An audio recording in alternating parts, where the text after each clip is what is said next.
welcome to the very first episode on the We Are Not That Simple podcast, brought to you by Grace and Garfield Christian Reformed Church and Animated Concepts. For this channel, basically, we just want to have conversations with mostly people on the west side, understanding that there's a lot of nuances in people's perspectives, what they think and whatnot. So I just want to have a place where I can sit down with different people and have long-form conversation and kind of showcase who I live with. All right, on today, the first episode, I have with me Gevian. He's one of the founding members of Grace and Garfield Church, our core team member, and we're just going to start by talking about things. Gevian, you're actually not a native West Sider, are you? That is correct. I am originally from the South Bronx, SBX baby, boogie down. Yeah, from New York, and I've been in Chicago now probably for about 12, 13 years at this point. Doesn't get me in trouble because pretty much I was here 6 months before I got married. So don't say anything about that. I understand. So from the Bronx, did you come straight to the West Side, or? No, actually, from the Bronx, my wife was living at the time on the South Side of Chicago. So I managed to live in the South Bronx, the South Side of Chicago, and now the West Side of Chicago. Okay. So I've hit all the major areas that people talk about when we talk about. I don't want to say the worst of the worst, but y'all know what I mean. I get what you mean. Now, if you were to compare Bronx, South Side, West Side, what would you say are some of the similarities, maybe some of the differences? Ooh, that's actually a good question. I think the main difference between Chicago, the South Side, and the West Side, and the South Bronx, Chicago still feels very suburban to me. Like you might need to unpack that a little bit. Yeah, I'm going to have to unpack that a little bit. I think it's mostly because, I guess to me, I've always seen city has always been more like everything's a high rise. Okay. So like in the Bronx, like, pretty much all the residential areas are pretty much like, can be anywhere from 12 to 24 stories. Mm-hmm. So it's like you really can't see too far in front of you. Mm-hmm. In Chicago, it especially when we're in the South Side, that seemed a lot more. Well, first of all, we were living by the lake, so that didn't help. Yeah. Okay. I get that. It was kind of like you kind of had a sense that you were in the hood, if you will. But I think based on the way the South Shore area is, it's a little bit of a mix of upper class and middle and lower class, particularly Hyde Park, which is nearby, which is, I think, is known for basically hitting all of the economic strata in terms of people who are in that area. And then here in the West Side, it's kind of the same thing. I think it's more the fact of the buildings aren't high enough. Okay. I get. So that's what makes it feel like suburban to me. So that's what makes it like, that's like if you went to New Jersey. Yeah. It reminds me more of Jersey than it does of like, say, like a major urban area, if you will. Okay. But that would probably be the main thing. That's an interesting thing, because then I think about it. I've been in New York, and I could say, there's a lot of the high rises. And I've also been to like Seoul, Korea, which is a major metropolitan area. Because when you first talking about New York, I'm like, well, that's New York. It's it's one of the most crowded cities, but I'm like, I've been to other major cities around the world that also kind of rings true in some of those. And Chicago and even LA, I would say, are a little bit outliers on that, because LA, the constructions are relatively low in the residential areas. Now, I've not been to Seoul, Korea, but I have been to Los Angeles, and I agree with you. That if I had to say the two things that remind me about Los Angeles, Chicago is that I'm staying in one place and I can pretty much see downtown from where I'm standing. Yeah, I'm standing. In New York, you can't even see 2 blocks down. Okay. So that I think that's the main thing, and I think on some level. Even though Chicago can be it has its grimy moments, New York sometimes feels a little bit dirtier and grimier than other places. And I think that's mostly because, because it's so concentrated. But it's like Chicago in the sense, and I don't want to feel like I'm not repping New York here, but it feels a little bit cleaner. Mm-hmm. It feels a little bit cleaner than New York does. So it's like, it's like kind of like grim and gritty versus like, maybe grim and, Now, would you say it's the same thing on the interior versus the exterior? And what I mean by that is when I was in Seoul, in Korea, I had that same kind of feeling where on the exterior, because there's all these high rises, a lot of cement, almost feels a little bit grimy. And then I would go into some of these high rises and into these apartments, and it's like super fancy and clean and polished. I don't know if that would be the same thing. I guess maybe even it depends on the part of New York. Yeah, I'd say yeah. So the one thing about being in New York is that pretty much, and if somebody thinks I'm over exaggerating, I'm gonna disagree with you. Is that if I'm in the Bronx, I'm in the Bronx. It's not like I go all the time over to Brooklyn and I see how they live over there, or Queens or something like that. You kind of almost stick to your borough with the exception of Manhattan. So a lot of times it's like if you are like moving in between the boroughs, pretty much everybody's moving between Bronx and Manhattan, Staten Island, Manhattan, Brooklyn, Manhattan. Maybe sometimes you go out to Queens or something, but there's some other event. So I think for me what it is that if I say there's a high rise here in Chicago, high rise in the Bronx, yeah, it's pretty grimy on the inside. It was grimy on the outside. It could be grimy on the inside. We lived in a co-op, which is Concourse Village. So it was nice. It was nice, but it definitely didn't like the projects. A lot of the projects that you would go through where, the lights weren't on half the time. Sometimes you go up there, there'd be no lights. The only light is coming in through the side window. And, everybody keeps their home differently. So depending on what you go into. But I think in Chicago, sometimes you get that. Like when we were looking for a place on the west side, there were some places that look really nice on the outside, and you get inside, and it's like, yo, dude, is he running a slumlord in? What's going on? But like the last two places we lived in, the first place we moved into over on Monroe. Okay. It was like didn't look that great on the outside, but once we went in, it was just like, yo, this is what we were talking about. We're looking for diamonds in the rough. That's what we're calling them. It looks okay on the outside, but you go inside, it's like 20-foot high ceilings. It looked real nice. And unfortunately, there was a little mouse problem. But other than that, it was like, okay, that's what we were looking for. And then when we came to where we're living at now in Fulton, that was exactly what we were looking for. And actually, we wanted to move into that house originally, but it wasn't, the timing didn't quite work out right. But then after a certain point, because of what was going on at the Monroe place, we just decided to move over to Fulton. And what I like about where we're living at now is I think a lot of it had to do because you had a family that was living at home beforehand, that once we moved into it, it felt more like home than when we moved into the other place. The other place felt like a starter house. Okay, this one felt like a home. Yeah. You have a lovely home. And I like to say Fulton over by you. We call it the Gold Coast of Garfield. That's what I heard. I heard it was somebody told me it was the Gold Coast neighborhood.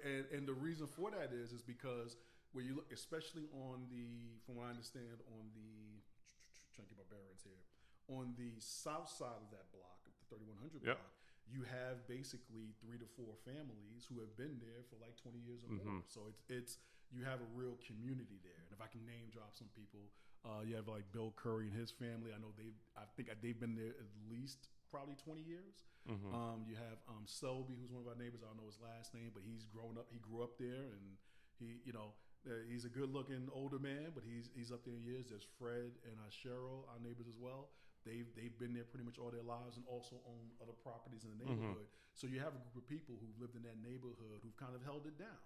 And it's like, when you walk into our block, it's like night and day. It's like if you were back in New York and you walk from you're on Broadway by Columbia University, and you walk one block over to Amsterdam, it's two different things. Yeah. Depending on where you're at, it's two different areas. And it's the same thing over where we're at in Fulton. So you go like, a little bit more west of us, it's like,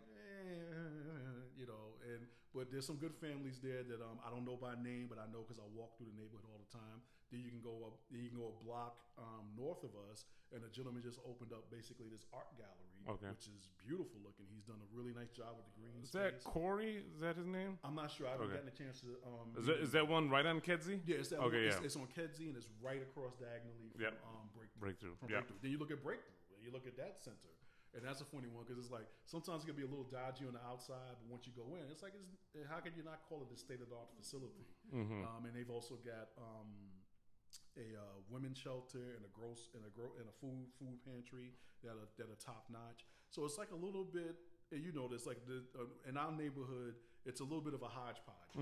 It's like you got some spots where it's like, whoa, you almost like, this is the hood, and there's other spots like, this is the hood. This is the hood, and maybe it's a little too much of the hood. Yeah, you're talking about my corner, huh? I'm talking about your corner.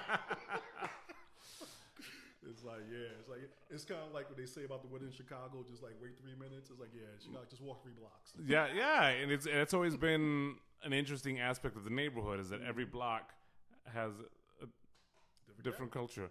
So yeah, it's a very much a block to block thing, and sometimes when you're trying to walk around, not so much these days. These days I feel a lot more comfortable walking anywhere.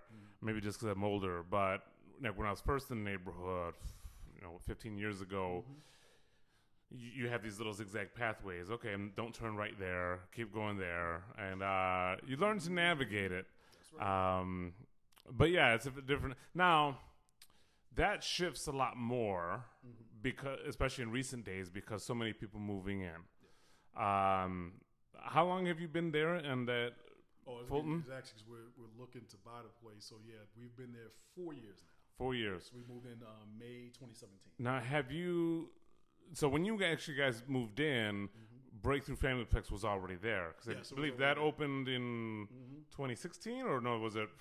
When did that open? I can't even remember. I wouldn't know, but I know that we had visited there before because our son had done some basketball tournaments with the school. Okay, so we had been there before. Yeah, it was before 2016. But it was my understanding it's relatively new. Now, have you noticed any of the differences in just the 4 years that you've been there? I would actually have to say not really. I think pretty much the character of the neighborhood has been the character of the neighborhood. I would probably say no, I can't really say there's much difference. I think it's like any other neighborhood where I think you have like this kind of a mix of the socioeconomic thing is like, sometimes you will have some situations where it's like, yeah, it's messed up. You have a little bit of a mass shooting in the park. Yeah. Or sometimes family members be hanging out on a Saturday morning and somebody just walk up and shoot somebody for no reason. So yeah, but that's like, to me, that's like kind of far and in between. It's like for the most part, it's always been a fairly quiet neighborhood. Actually, the Currys shared with us a story one time of when they moved in, when they first moved in. And they moved in that night. They slept, they kind of just slept there. Hadn't really fully moved in yet. And then they got up the next day and they got greeted by some of their neighbors. And they said, hey, guys, kind of like welcome to the neighborhood. Just a little tip. You should make sure you take your keys out of the door go in that night. So they had slept the whole night with the keys in the door. Wow. Yeah. And it's like, and now some people will go, oh, well, what are they thinking? But it's like, that speaks to the character of that neighborhood. It's like, okay, people knew what was going on. And even in some sense, there were people who were keeping an eye, looking out, saying, hey, just, look out for us. I think my thing has always been when I moved into a neighborhood, and I did it with the girls initially, is that, because Tara used to ask me, well, how is it that you were like you're saying, you navigate through the Bronx and not find yourself in certain situations. And I say, well, part of it is that I found the great deals like walking with my dad. And so walking with my dad all the time, they kind of knew who we were. It's like, oh, that's so-and-so's son, or that's so-and-so's grandson, that's so-and-so's nephew. And it's the same thing I did with the girls here. I just make a point of like walking the neighborhood. So they see you and know who you are. But I can't really say too much has changed in the neighborhood. It's pretty much you kind of see the wave coming with our good friends from Goose Island on the east kind of coming this way. But I can't say in a major way. It's been a pretty much nice neighborhood from the jump. Like that Pete's over in Madison and Weston is the bomb. So I'm like, we got here and I discovered that one. I was like, oh, this is great. I said it's like 5-10 minutes away driving, and it's like, I don't have to rely on that Family Dollar for all my grocery needs, or keep driving down to Jewel or Canal Street. And I think this particular, like Tara has, from the time I got to Chicago many moons ago, she has always had an eye on this neighborhood. And I didn't understand the beauty of this neighborhood until we first moved here and before the construction started on 290. Okay. But it's like this. So when we used to live on the south side, it's like everything seemed like it was so far away. It was like an hour drive here and there. But being here, man, it's like it's 10 minutes down to Canal Street. And you know what's interesting about that is I feel like, obviously there's not a lot of businesses in the community, and I feel like I hear so many complaints about that. Oh, we don't have anything here. Oh, we want things. And there's some truth in that, and I feel that especially when you want to walk places. But in terms of driving or bike riding, it's like you can get anywhere in like 10, 15 minutes, anything that you need. And that is one thing that I love about this neighborhood. And to a certain degree, on the opposite side of things, we don't have any businesses there. That's the downside. But the plus side of it is that I can always find parking. Traffic is so much lighter compared to a lot of other areas. That's right. So there's a bit of the nonsense. There's a bit of the things that I don't want to deal with. But then there's all these upsides too. That as the neighborhood will change and things will, I'm like, man, I'm gonna miss the days when I can just park my car. And that's what people don't think about it, because you're right about that. Is that, you know, when you're talking about you want like a full service grocery store, like, you know, 5 minutes you can walk to, it's like, yeah, you also get full service grocery traffic, full service grocery parking lot. You get full service grocery noise all night. It's like, it's almost like, to me, it feels like a little bit of an oasis in a sense. And if I need to jump and go someplace 10 minutes, I can do that. Now, to your point, it depends on what your situation is. So like that, if I had to say there's another difference between Chicago and New York is, like I tell people, I said, you know, the difference between the Chicago mass transit system and the New York transit system is that the Chicago transit system is more like a skeletal system. The New York transit system is like a nervous system. It's like it's got arteries and nerves going all over the place. So, yeah, can you say there's some comparable travel times? But if like you want to walk 10 minutes to the train station to go X, Y, and Z, you could do that. But like to your point, in the Bronx, is because we do have like a lot of these full. Where I used to live, we used to have these like, full service grocery stores. There was a courthouse there, a lot of businesses around. It's hard to find parking. It was extremely hard to find parking. The only reason parking wasn't an issue to me was because of where we lived. My dad, he had a parking spot in the co-op, and the rest of us just took the train. It's the train or the bus. But yeah, if you wanted to walk down to the grocery store to get something, you could do that. But it's almost a detriment to have a car in New York. Yeah. As opposed to Chicago, you kind of need a car. Like Chicago and LA, they're definitely, you need a car to do that. But I don't think people recognize the trade-off of, is that, like you said, there's parking, it's quiet, you know, things just calm down at a certain time at night. In New York, because of the proximity of businesses and the concentration, it's like you get a little tired sometimes at 3:30 in the morning hearing someone's very detailed conversation. Yeah, you know, it's funny because I still get that all the time. Well, you got a whole different scenario going on over here, but over in the Gold Coast where we live at, we good. Yeah. Well, and it's interesting because like on my block over on Walnut Street, most of the stuff like the noise, the things that we would probably consider bothersome aren't coming from the people on a block. Our block, you know, everybody knows each other. We have a lot of longtime residents, people that have been in the neighborhood 40, 50 years. And then even the new people, we all know each other. Where a lot of the nonsense comes from is that you have these parties popping up on Central Park. You know, it's actually interesting because last week, you know, the police blocked off that street.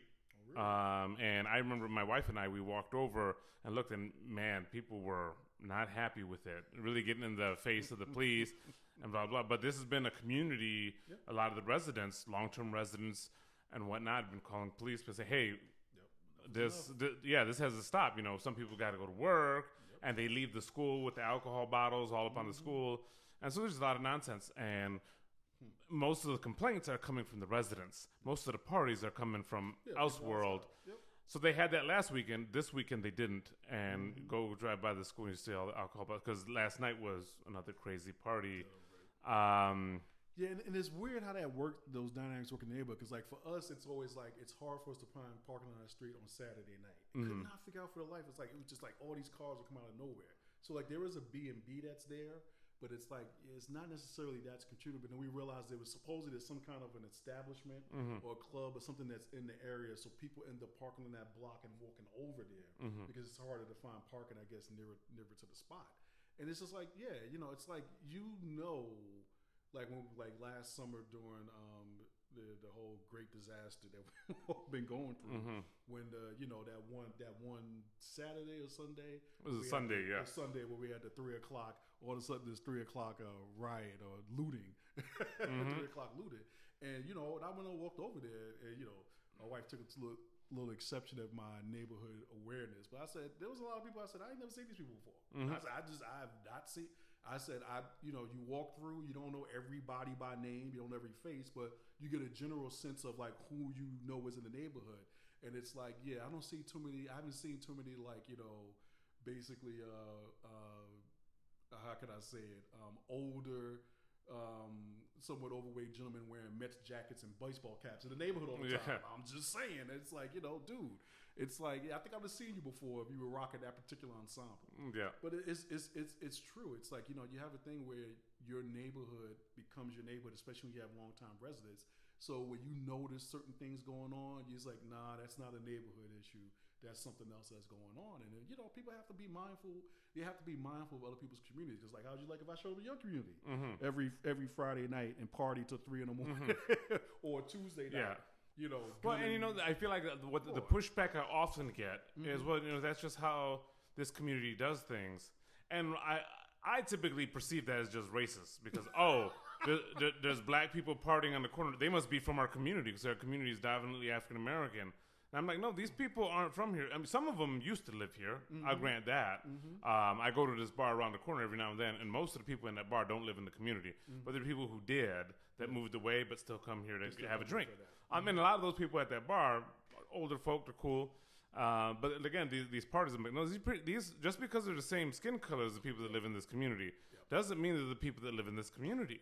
No, it's true. No, it's like when we have some of our neighbors and they have sometimes they have a party or two or whatever it is.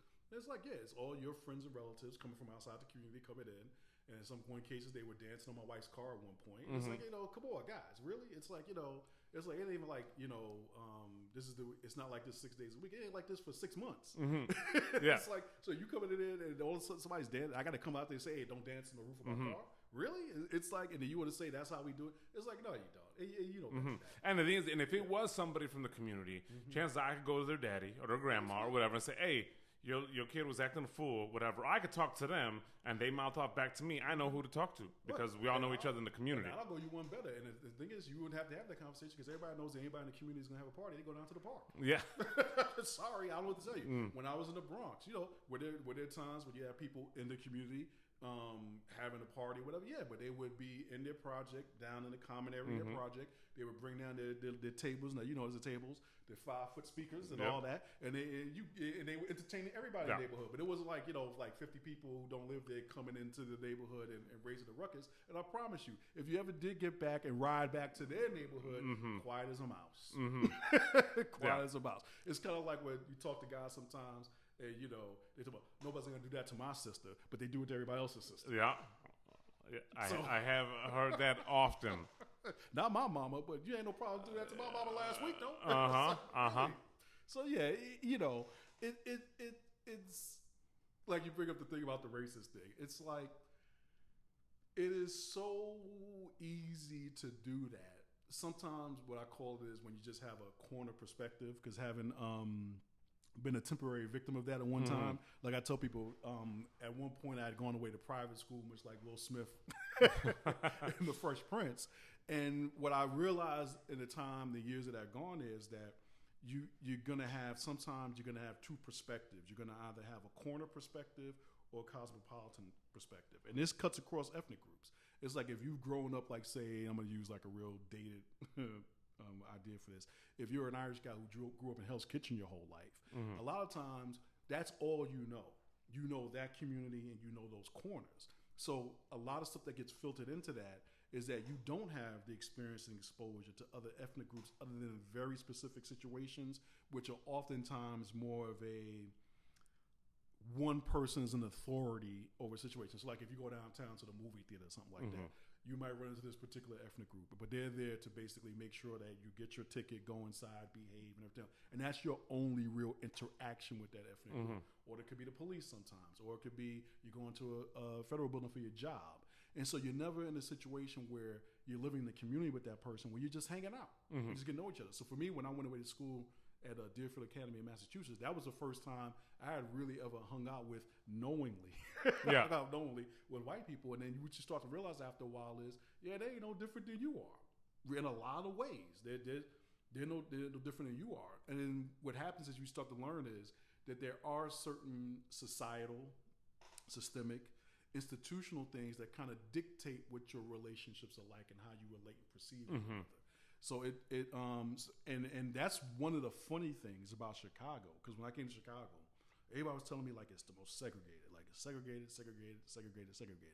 And I'll take people's word for it. I understand there's Cicero over there, there's a certain dividing line and all that.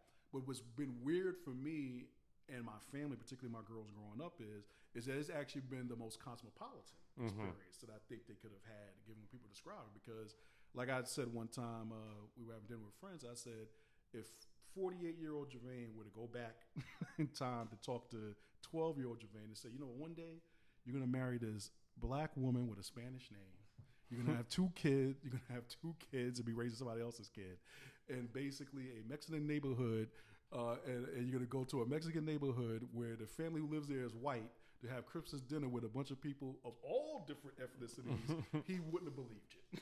Yeah. He wouldn't have believed you. And for my daughters, for them growing up, it's definitely like light years difference in terms of like what the exposure has been to other ethnic groups and customs and practices and all that, while at the still time being very distinctly aware of the fact that they are black and being proud of that and everything else. But to me, I think it's really gonna put them ahead of the game in that sense. Yeah, and I always think that like the whole conversation about like segregation and diversity, it's so in this 1960s mentality, but a lot of it doesn't really hold up to today. Like I often hear people talk about, the whites moving in or any other people moving in. They're I don't know, the gentrification is almost like they're polluting the black community. I'm like, you do realize that part of the opposition of that, or the reverse of that, is segregation. Yep. So I was like, do you want other people moving into the neighborhood or not? Because I feel like they're saying, we don't want segregation because of what segregation was like in the 60s. Yeah. But to a certain degree, they're kind of promoting these concepts that are kind of like segregation. Let's give them this land. And I'm like... And part of the problem with that is because I talked to, there's another podcast that I do, and I'm going to plug this one called It's Complicated on the Thinking Critical YouTube channel. Yeah. And we kind of had a discussion last week. And what I, as I told Wes, my co-host on it, I said, the problem with that is that sometimes what's going on is people don't actually know what they're fighting for. Mm-hmm. So, and you're right. Like sometimes, and that's why I said are people actually fighting towards something positive, or are they just settling scores? And I think what really a lot of people, they'll talk social justice, they'll talk personal responsibility, but at the end of the day, what you're really talking about is keeping yours and settling scores. And the thing is, because you're right, the thing is at a certain point, it's like if you really wanted to live in a society where people would judge by their merits and not by the color of their skin, that means you're going to have something that looks like a melting pot. Because in every ethnic group, there's somebody who's always not measuring up. Mm-hmm. That's it. Now, the problem comes from when you come with the 60s mentality and all that is that unfortunately, with some ethnic groups, and we have to be honest about it, when their people don't measure up, they still manage to fail upwards anyway. Mm-hmm. And I think that's what most people are fighting against is the failing upwards part. But now, let's take the failing upwards part out of it. If you are trying to build a community that is basically representative of everybody who's sort of like-minded, I think the real gentrification issue comes from is when people come into the neighborhood, is everybody being equally represented in terms of the decision making? Mm-hmm. So there's this thing right now where I work at my job at a church over in Bronzeville, and there's a group that's trying to basically come in and basically uplift the neighborhood, if you will. Like, they came to our church looking for people to volunteer at the schools. And, they're going to build the schools up, get some business in, move some of their own folk in, and then therefore uplift or gentrify the neighborhood, depending on your perspective.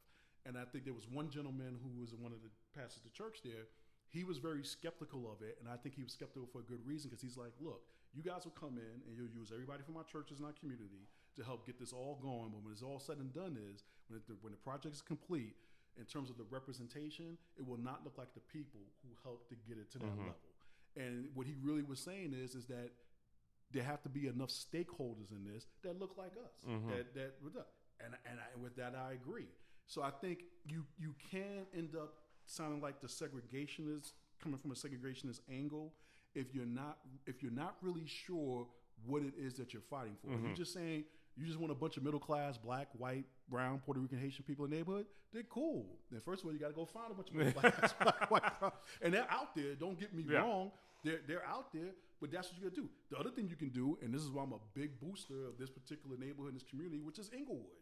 And in Inglewood, I don't know whether there's a bunch of middle class people moving in or not, but I think in Inglewood, people are just taking control of their own communities. One of the favorite stories I love to tell about Inglewood is when my barber, who was still living there at the time, I didn't know the neighborhood that well, so I was driving. So I ended up driving the wrong way down a one-way street. And so this lady all of a sudden is shouting from the sidewalk, like, don't disrespect our neighborhood. I'm like, what are you talking about? So it's funny because she was standing right behind the block club sign. She was like, don't disrespect our neighborhood. This is a one-way street. I was like, oh, ma'am, I'm so sorry. You know, and I turned around and backed up. And the thing is like, that lady looks like every crack mama that you would think and the street looked like that, but those people were taking responsibility, taken care of, and they are building up their neighborhood day by day, dollar by dollar, block by block. And there's a real group of people in Inglewood who are trying to turn that around without the infusion of gentrification forces, if you will. They have excellent relationships from the outside now. I'm not deep in it. From the outside, excellent relationships with the police department in terms of information gets out quickly and they de-escalate things fast. They're trying to get businesses to come in. They're taking a real control of the community. And I just think that in any community, and I'll speak particularly to the black community because that's what we're talking about, with the black community, that can be done at any given time if people, I think, one, would trust each other enough, and B, just see the potential in where they're living, you know? Because it's like what you say with Walnut. There are a lot of longtime people who are here, and the thing is that if enough people kind of come together of like mind and just say, this is what we want it to be about, know each other, and then the people who are having friends and family come in and say, look, guys, this is my neighborhood, these are my neighbors, I need to get along with them. You can hang out a little bit, not too long, like 10 o'clock, 10:30, you got to break it up. But to be respectful and mindful, and then you'll see a change in that neighborhood. Where we live in Fulton, like I said, you have people who have been there a long time. Everybody knows each other. And at some point, you just know that you got to say to somebody, look, this is the character of the neighborhood. Got to bring it down a notch. Yeah. Now, you brought up Englewood and some of the things that, at least as an outsider, you see them doing well. And as far as this community goes, East Garfield Park is where we're at on the west side. Do you see anything like that? Opposed to that? Like, what's the feel that you get from our neighborhood in that regard? Well, I'll say I still think it's a little disconnected, and that's my feeling on it. Like, I think that you have like pockets here where you see that going on, but there's enough swaths in between that there's still not quite the connection that it doesn't feel. It feels more like if I had to really be honest about it, it feels more like of a patchwork community as opposed to something contiguous. So like I think you can have a block like we're on where you have like that kind of solitative, like you kind of like you can go day to day and you know when something's off.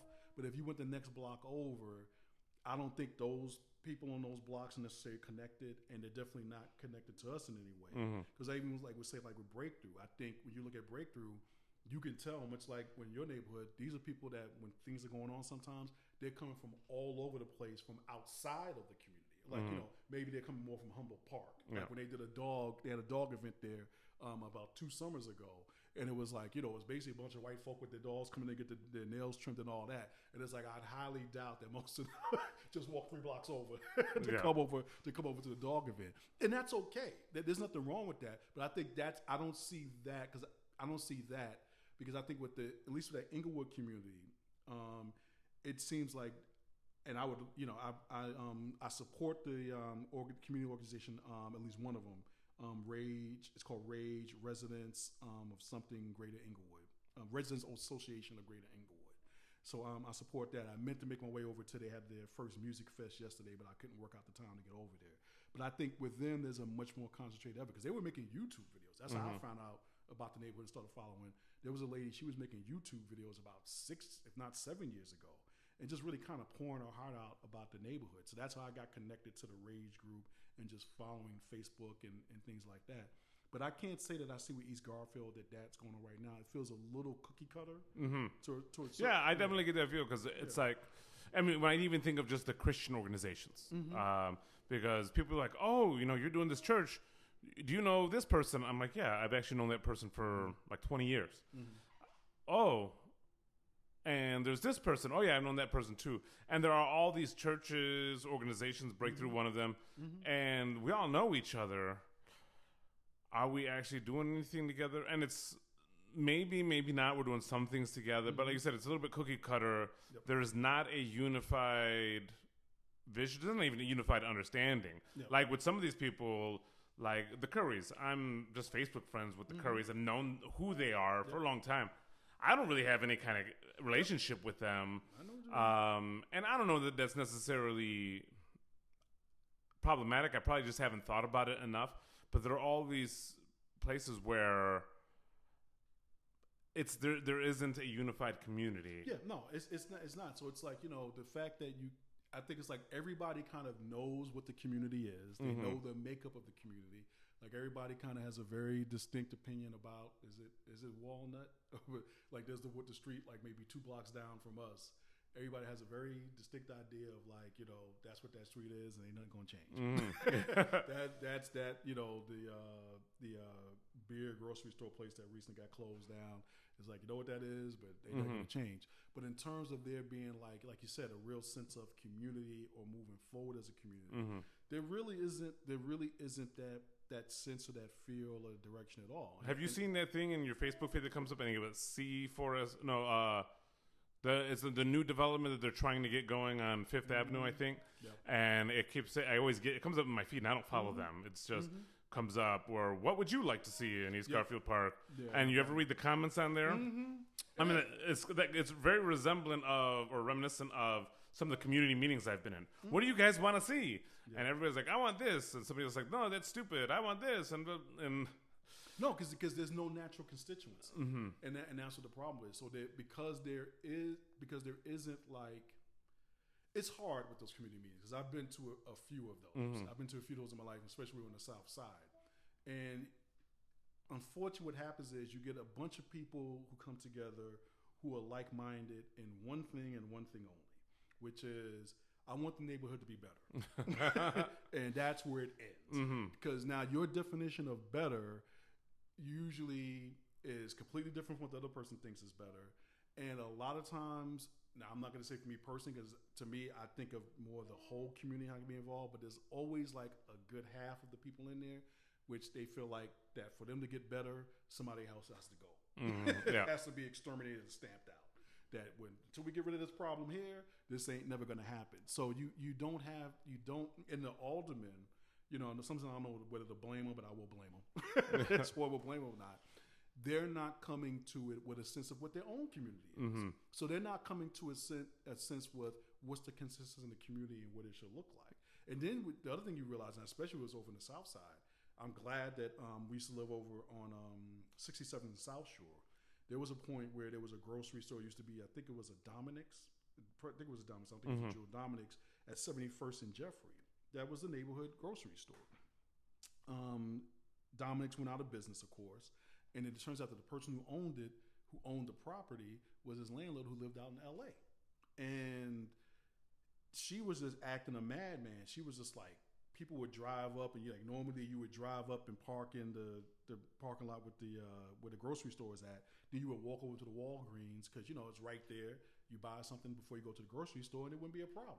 All of a sudden, for like 2 months, everybody was getting told because technically, Walgreens, for those of you who live in Chicago or someplace else when it comes to Walgreens don't know this, Walgreens parking lots are actually their own private property. So technically, if you park in a parking lot, it could be nearly adjacent to it. If you cross over from that parking lot into theirs, you are technically trespassing or abandoning your vehicle, whatever they use to tow it. Yeah. Oh, it's just towing like a madman. So people were like walking to the store all upset, like, yo, dude, I've been coming here for like 20 years or something like that. What's going on here? And it became a real struggle to get a new grocery store in there because the owner was asking for a certain price, couldn't eminent domain them because it's all nonsense. So I think part of this is that you may just have a bunch of landlords or other interests or property owners who just don't live in the community, which is definitely the case here. And I mean, and I think that's the big difference on our block where we live at is that everybody who lives there for the most part is an owner who resides in the community. If they don't live in the building they live in, they live across the street from the property they live in. So I don't want to throw people's names out there, but the two couples there, the Currys being one. But for those who own multiple properties, they all reside within the block of the other property they own. And I think that makes a difference. And I think then you almost have a sense of community without having to say anything. Without saying anything. Yeah. But when it's just that, then you have Breakthrough a block over. And this is not to knock a Breakthrough, but it's like, unless Breakthrough, and I think Breakthrough, where I'm talking to Aaliyah Sutter, I hope I'm getting my name right. She was like, they did do a little bit of that canvassing bit in the beginning, and they just got like very different lessons and takeaways. And I don't know how much of that necessarily translated into community planning. But yeah, I think you raise an interesting issue about what does it take for everybody to kind of go, Yeah. Well, and the thing is that's part of why I'm doing this and and I've been wanting to do this for years. Just getting around, and this is another aspect of it is that so many people that want to do stuff are busy trying to live their life and make a living and pay their bills. But it's for people to get to know one another. Like on my block, everybody knows each other, so we start having conversations. Okay, well, what do we want to see? Just like on the bar with the bar or the grocery store around the corner that's now shut down. Okay, well, how can we help with that? Like, we can't maybe help with getting a big box store somewhere else in the neighborhood, but maybe we can help with our block. Yep.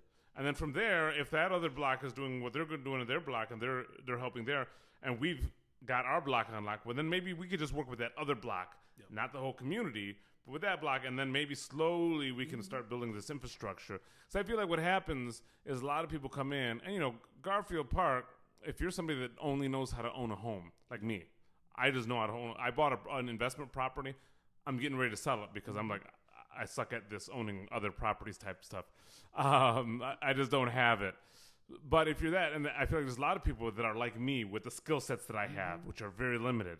But they're coming in, okay, I know what I'm going to do with the entirety of Garfield Park. I know from the viaduct all the way down to 290, maybe beyond. I think Garfield Park extends just beyond 290. All the way from wherever that eastern border is, which is I feel like it's constantly in flux. But let's call it western, all the way to the Hamlin or Independence. Oh, I know what's going to help with that whole thing. It's like you can't even clean your room, to use a Jordan Peterson phrase. You can't clean your room. You can't take care of your own house or property. How are you going to affect that whole thing?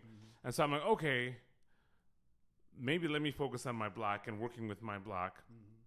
And then kind of expand outward, and then get to know other people in the community who are doing stuff like your block seems to be doing pretty well. Oh yeah, no, and I think that's partly because it's a relationship thing. It's about being relational. It's at some point what I think a lot of people aren't realizing is you've always dealt with it at some point, but I think it's even becoming more important as we're in this time of what I call the tribal age, and other people have called the tribal age, where division seems to be more prized than, if not unity, at least solidarity.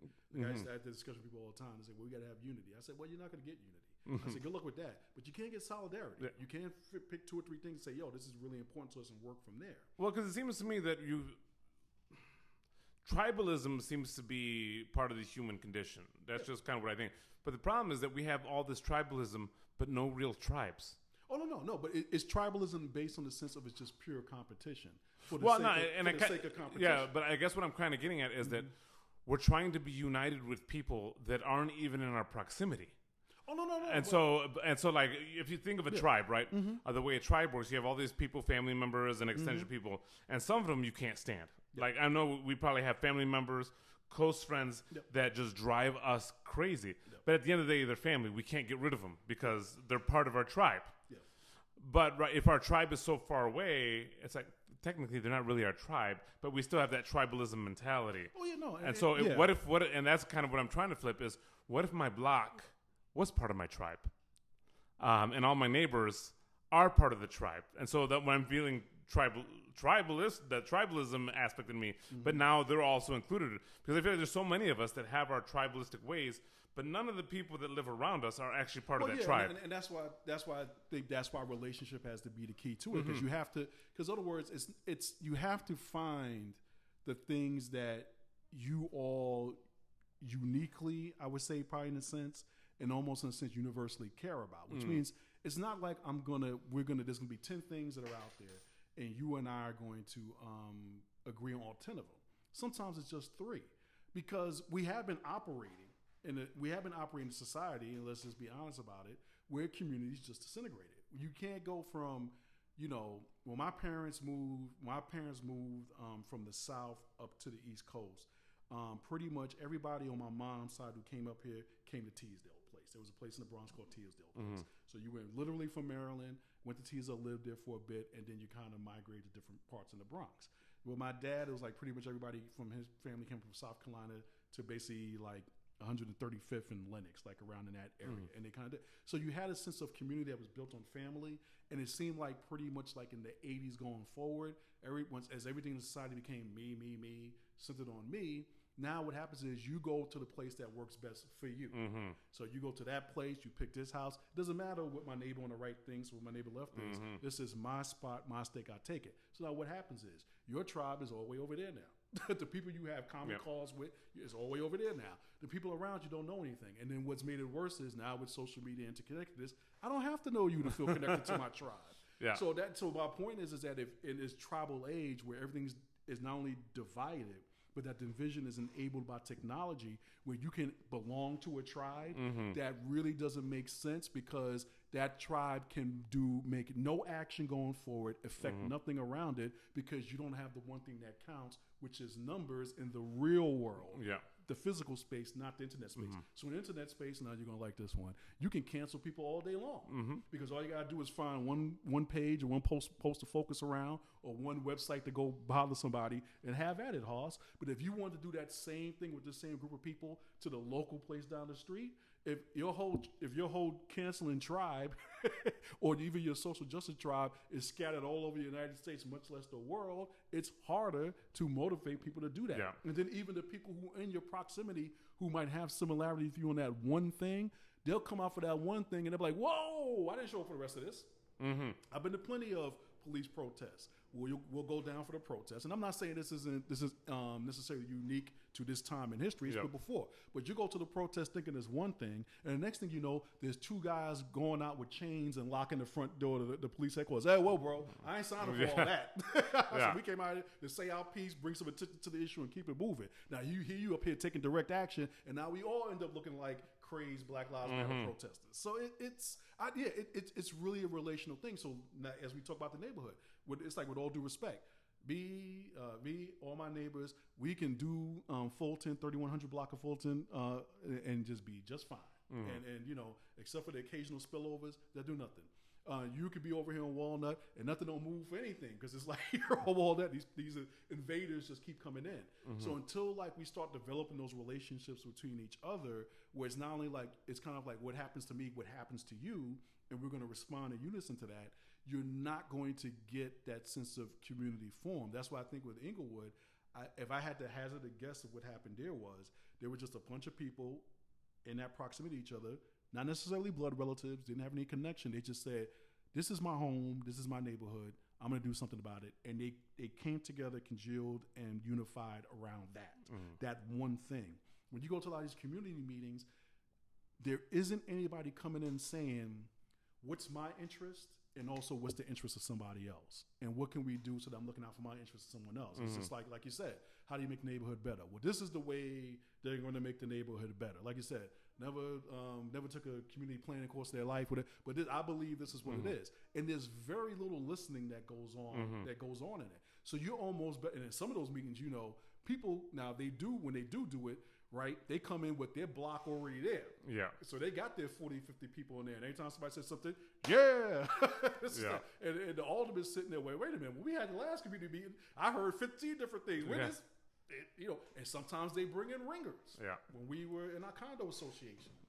And people started wanting to talk about selling the condo, this, and that. I'm telling you, Mo. First of all, that meeting was so packed it was ridiculous. There ain't never been that many people in a condo meeting in their entire lives. And about a third to half of the people, and about a quarter to half of the people in that room didn't even live there. Didn't even live there. Didn't even live there. So now, a question for you. Obviously, taking a lead from the C4O or whatever that group is called. If you had to pick one kind of business that you would want to see come into the neighborhood, just one, you only got to pick one, and a genie would come and magically make that place appear with everything that is needed for it, what kind of business would it be? I know I'm contradicting myself in what I said before. But I will say probably a full service grocery store. Now, the reason why I say that is because everybody's got to eat. And I think sometimes grocery stores can sort of become pseudo community centers because if you can walk to it, it's something people have to do, and you can walk to it. That's how you get to know your neighbors really well. I mean, yeah, there's some people who come from outside the community, and that's not bad too. But it's not like they're coming like from 50 miles out. Yeah. To come to it. But I think that, in a sense, would kind of like create a sense of community where you're seeing someone all the time because we all get paid the same time of the month. Our kids all go through cereal boxes about the same rate, and you'll see people that you normally see in other areas of the neighborhood. You have another point of contact for them. So if there was a way to do something like, maybe not like a Pete's with a parking lot, but something like, I'm trying to think of like a nice bodega maybe, because I think bodegas. I think, like in the Bronx, they started getting some really nice bodegas right before I left, where it was like, before it used to be like these hole in the walls with the cats all over the place, but now they look like kind of like almost like mini buffet stations. Yeah. And you would see more and more people coming in, and you got to meet more people from the neighborhood, for the people who commuted into work to people who just lived around. And there was actually a nice space to hang out in because everybody got to eat. Yeah.